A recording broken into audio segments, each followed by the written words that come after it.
Subjects sa elementary and high school para talakayin ng malaliman ang teenage pregnancy.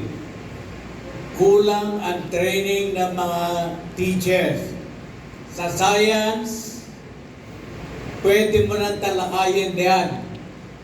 So, yung pregnancy ay bahagi ng science subject. Pangalawa, health, education. Matatalakay din yan. Pero kung gagawin mong hiwalay, parang sexual object ang babae.